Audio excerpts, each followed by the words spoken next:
Hi, everyone, and welcome to the Rabbi Shmuley podcast. Very special day today, as I said last night.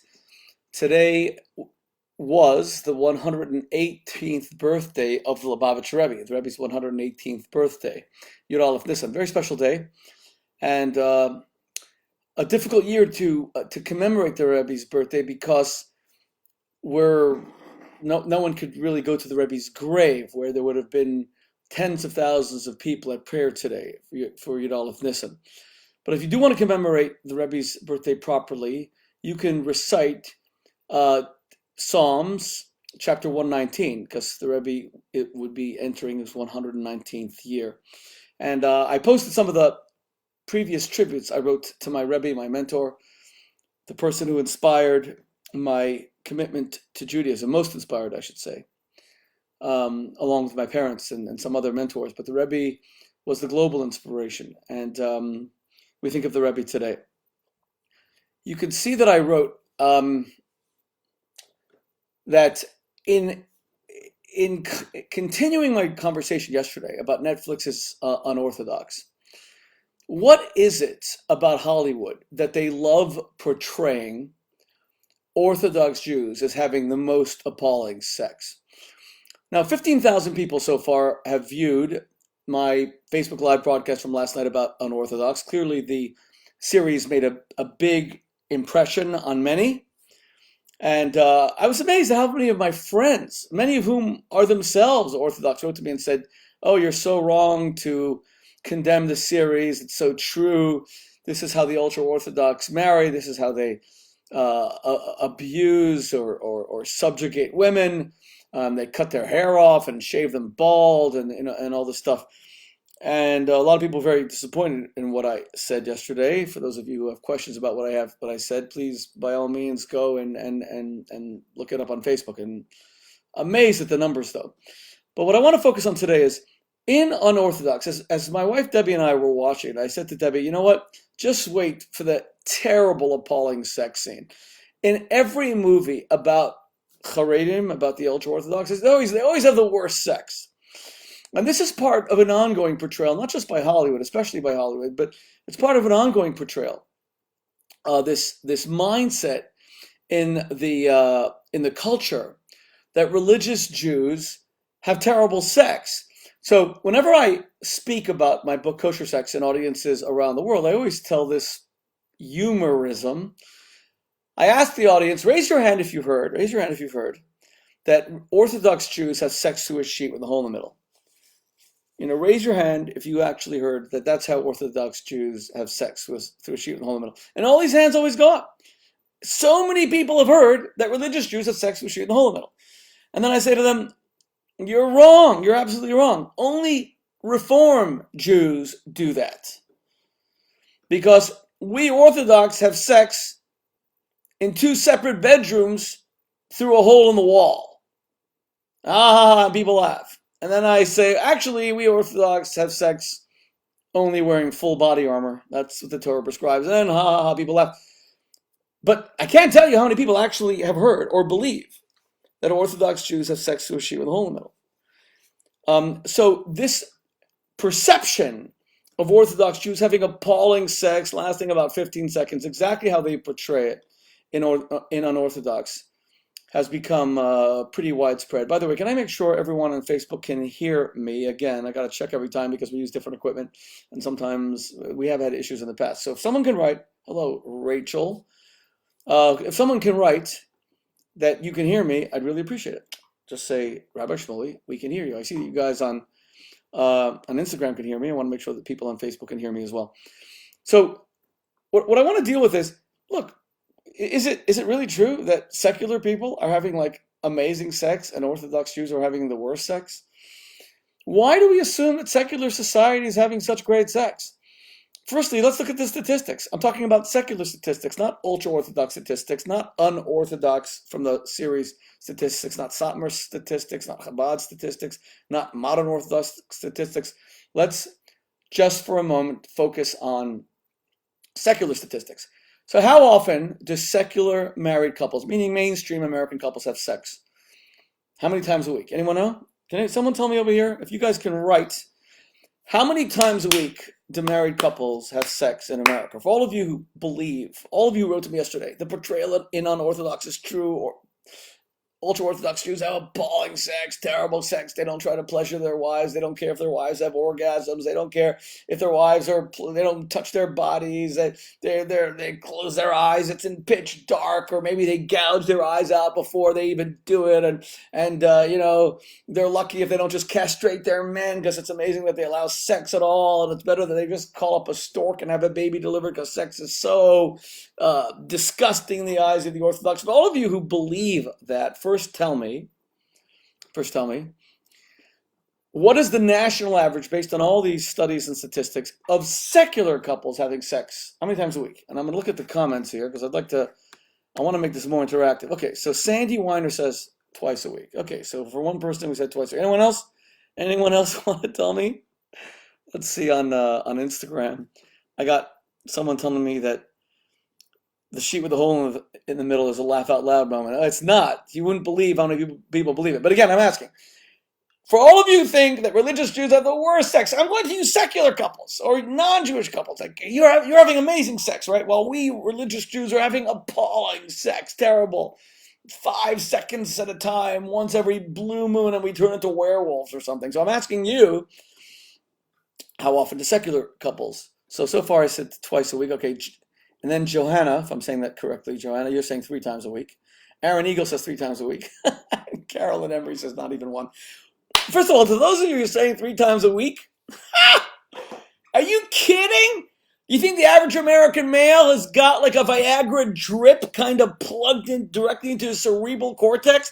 You think American men are like machines 3 times a week? Are you kidding me? It's not even twice a week. No, the national average for a married couple in America is sex once a week, for 7 minutes at a time. 7 minutes at a time. I kid you not. It takes you longer to smoke the cigarette afterwards, which you shouldn't do, because that's dangerous. Don't smoke any cigarette, especially coronavirus.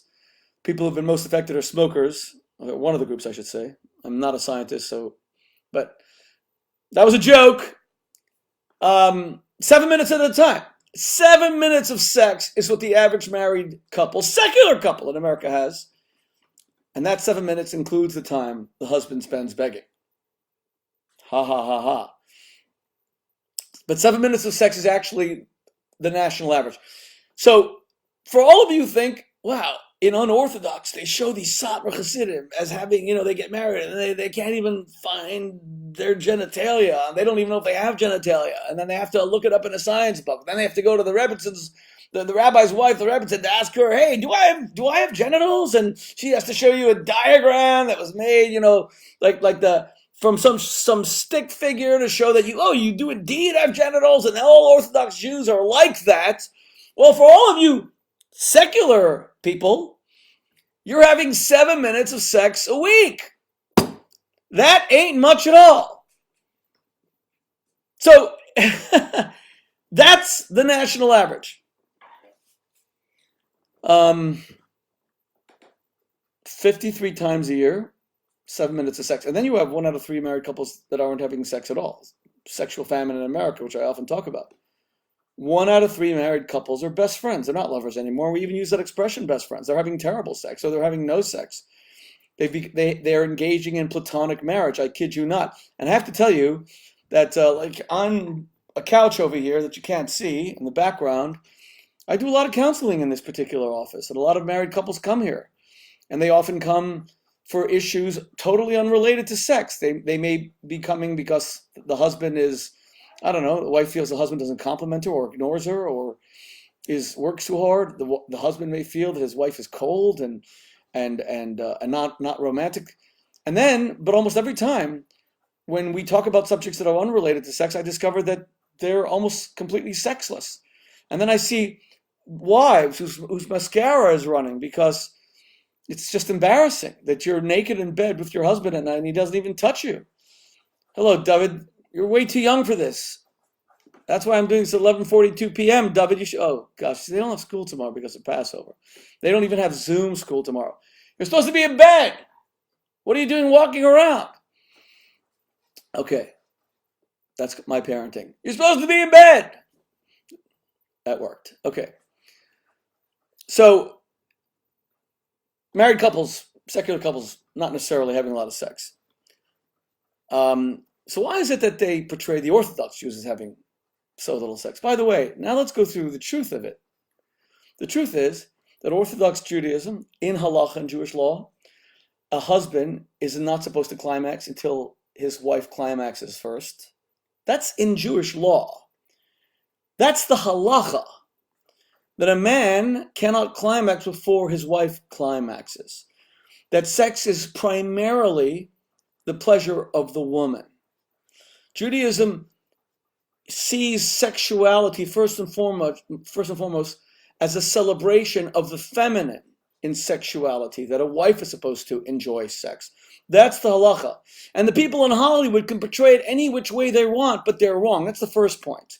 And if you think that there are no Satmar couples where the husbands are actually enjoying their wives' bodies and making, not just having sex for 15 seconds like in Unorthodox, but actually enjoying their wives' bodies, enjoying every inch of their wives' bodies and making passionate love to their wives.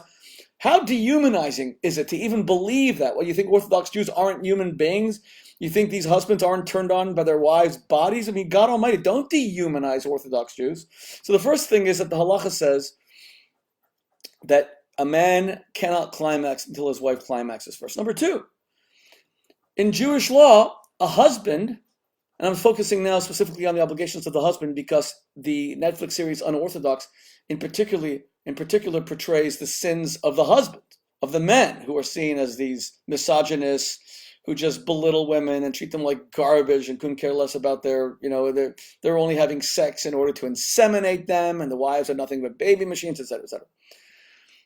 So rule number two in the halacha, a husband is not allowed to make love to his wife if he's thinking about another woman, if he's thinking about porn, or if he's thinking about something else that's turning him on, arousing him, if it isn't his wife. He's not allowed to be mentally unfaithful to his wife. That's an incredible law.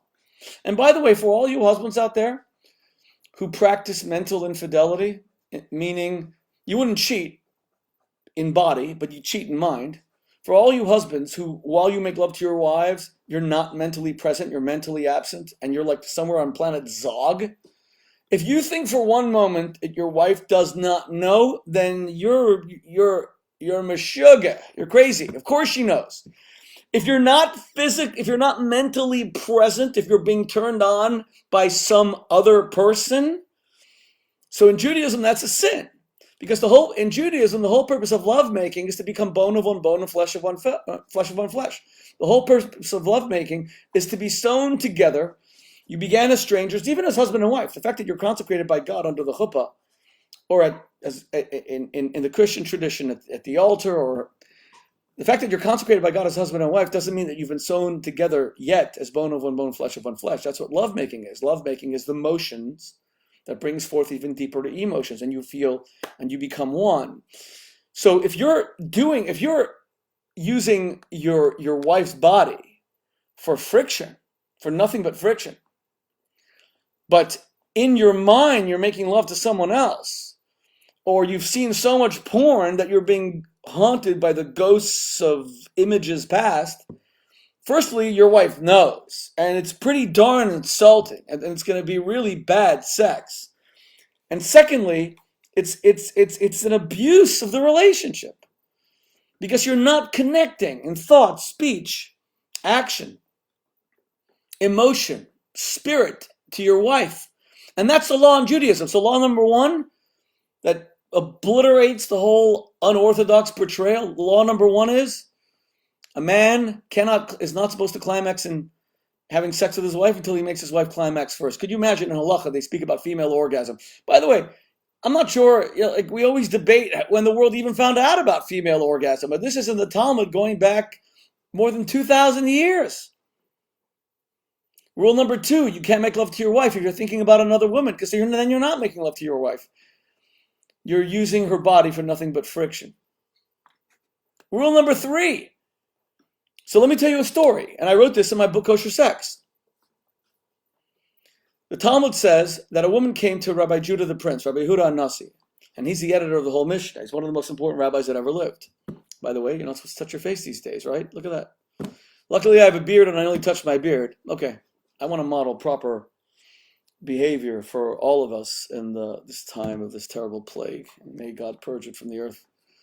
And may God grant comfort to anyone who's suffering. And may God keep us all healthy and keep all of you healthy. Okay. But, so the story is told in the Talmud of Rabbi Judah the Prince, Rabbi Yehuda Nasi, that this woman comes to Rabbi Yehuda Nasi and she says to him, Rabbi, you need to help me. And she says, I set a table for my husband, but he turned the table over. Now, the Talmud tries to be very clean in sexual matters, meaning, I shouldn't use the word clean because sex is not dirty. Let me use a different word. The Talmud tries to use euphemisms at times in discussing sexual matters in order to protect the modesty of the subject, even as the Talmud is prepared to be very explicit in sexual matters. Okay, so the woman says, I set a table for my husband, and then he turned over the table. And what this means is that she said, I tried to have, my husband and I were going to have regular vaginal sex, missionary position, vaginal sex, but he wanted to be more adventurous, and he turned the table. He was doing all kinds of other stuff. And she wasn't complaining that she didn't enjoy it, because if she didn't enjoy it, her husband's not allowed to do it. In the halacha, you can't do anything. In the halacha, you can't do anything that your wife does not enjoy. Nothing. You can't do anything. Phone call, but I'll take that later. In the halacha, of course, there's nothing that a husband could do sexually with his wife if there isn't total, full consent and pleasure, as I said before. So this woman was complaining to Rabbi Judah the Prince, not that she wasn't enjoying the sexual adventurism of her husband. It was rather that she was very pious, religious, as it were, and she felt uncomfortable. Because she said, hey, is this allowed? Hey, this is great stuff, but I'm not sure it's allowed. So Rabbi Judah the Prince responded to her, my daughter, I would love to accommodate you and tell you that this is not allowed in Judaism, but what can I do when the Torah has permitted you to him and him to you, and anything that both of you enjoy and is pleasurable to both of you, you should do.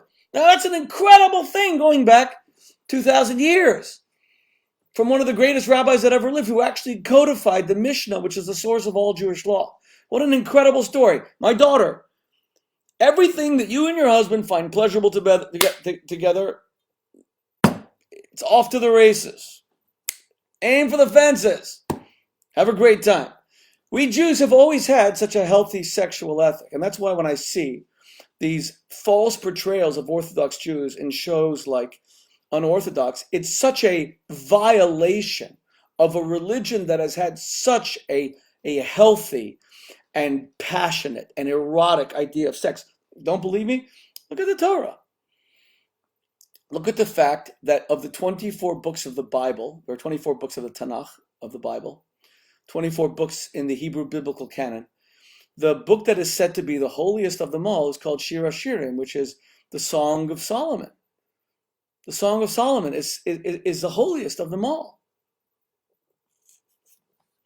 And the Song of Solomon is an erotic love poem. It's all about a man, celebrating a woman's breasts, and it's very explicit. And if you want a proper analysis of the Song of Solomon, you should read my book, Kosher Lust, because I really examine and deconstruct the book. So I'm not going to do that now, because that would require a whole other broadcast. But we Jews have always emphasized erotic passion in marriage. So then you might say to me, okay, Shmuley, I'm prepared to accept that Judaism celebrates sex, that Orthodox Jews have great sex, God willing, because from the time we're young, we're not told to be hung up about sex. We're supposed to wait for marriage. And I believe that married couples have by far the best sex. By the way, statistically, people who are married do have the most sex. Now you might say that's just convenient because they're, you're married. But whatever the reason is, married couples are having much more sex than singles. But I would say they're also having so much better sex, because the essence of sexual pleasure, why is sex the most enjoyable of all human experiences? It's because It's the only thing that we do in life where we submit entirely to instinct. We liberate our passions, our instincts completely. Everything we do in life is somewhat tailored to an audience. Like right now, I'm speaking to you, and I'm trying to be as natural as I can be. But even so, I'm well aware of the fact that this is a Facebook Live broadcast, Instagram, and then also my podcast, and that I have to be somewhat careful or think about what I'm going to say, etc. And even if you were sitting with friends, which you should not be doing right now during the quarantine, self-quarantine, but God willing, when this plague is over, if even if you're sitting with friends, close friends, having a drink, you're still going to be a little bit self-conscious. Everything we do in life is always tailored to the outside just a little bit. The only time, and that's why every human activity is somewhat imprisoning. It's somewhat incarcerating. The only area in life, the only activity in life where we submit entirely to instinct and it's utterly liberating is sex. And that's why it's so pleasurable. We just let go. We put ourselves on autopilot. We just enjoy the deep erotic connection with our spouse. Now, but you're only going to have that, I think, if the person you're having sex with is a spouse, because you're only going to submit entirely to instinct and liberate the inner you if you feel completely trustful of the person you're with. But if you think they could like stab you in the back and hurt you in some way, or never call you again, or manipulate you, and you don't know you don't know where you're going to be with them, in who knows how long, well, then you're not going to be, the sex isn't going to be as good because you're going to be holding back. It won't be so liberating. So then you could say to me, okay, Shmuley, I'm prepared to accept that Judaism is very sexually liberating, that for people in marriage, to be married and have great sex. And I'm also prepared to accept that what you said, that Judaism says that a man has to make his wife climax before himself, that a man isn't allowed to think about another woman when he's making love to his wife. He has to be present mentally, spiritually, emotionally, physically, of course. I'm prepared to accept that Judaism emphasizes the erotic connection between husband and wife. But we're not talking about the Jewish community here. We're talking about the ultra-Orthodox community. We're talking about Netflix's portrayal of Satmar Jews, and they reject what you're saying, Shmuley. They are sexual Neanderthals, and they're sexually primitive and sexually backward, and they're shaving their wives' heads, and they're like having sex for 5 seconds, and it's only for impregnation. They're not allowed to enjoy it. That's a crock. None of that is true. It's not true. It's not true.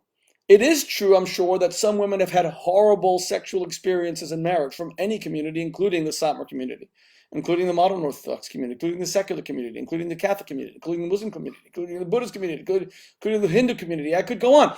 That is certainly true. So I don't question the portrayal of the woman who wrote the book. Forgive me and I haven't read it, so I'm sorry. I'm not questioning her portrayal. I'm not questioning the veracity of her story at all. I'm saying that to say that an Orthodox Jewish community, ultra-Orthodox community like Satmar, are not practicing what Jewish law says about celebrating sex and enjoying sex, and that sex is supposed to be a pleasure, to say that they're not following that, that's just maligning the community. You're essentially saying that they're not Torah-observant Jews because they don't believe in the Torah.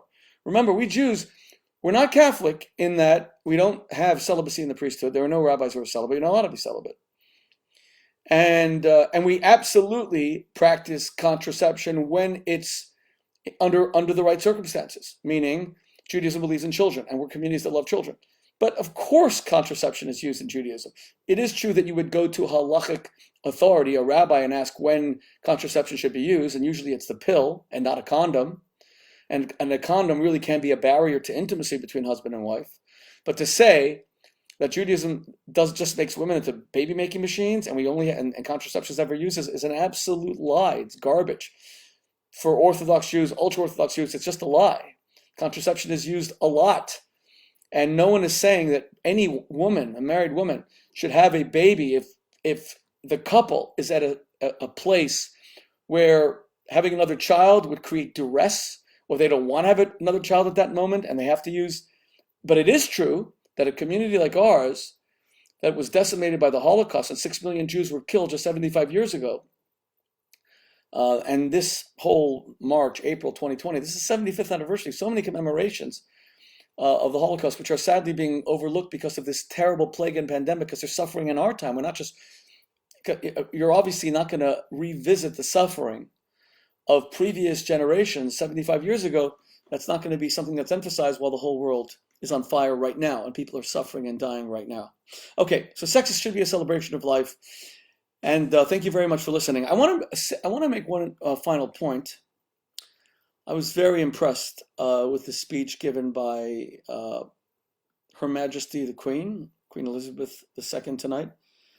I was amazed. I didn't realize that she had only spoken to the British nation 4 times before, meaning she gives a Christmas message every year, but she had only given a message to the British in 68 years on the throne, longest serving monarch in British history. She's only addressed the nation 4 times before on very momentous occasions, like when Princess Diana died, or like when her own mother, the Queen Mother, died. This was only the 4th time, which shows how momentous the coronavirus is. But she gave a very uplifting and very moving speech, and it was so short. She excels in brevity, and it's worth for those of you who and I'm not big into royalty. I'm glad America has no king or queen. I'm glad that we have elected representatives. I'm glad that we told George III that please keep your kingship where it is, because we Americans have no king. We are a self-governing people. But having said that, that doesn't mean that I don't have deep respect for Queen Elizabeth, a woman of significant dignity, and who's dedicated her whole life to the service of her people, and who's inspired countless people. And she did so tonight in that very moving speech. Okay, I ask that God protect all of you and look after you, and God bless you.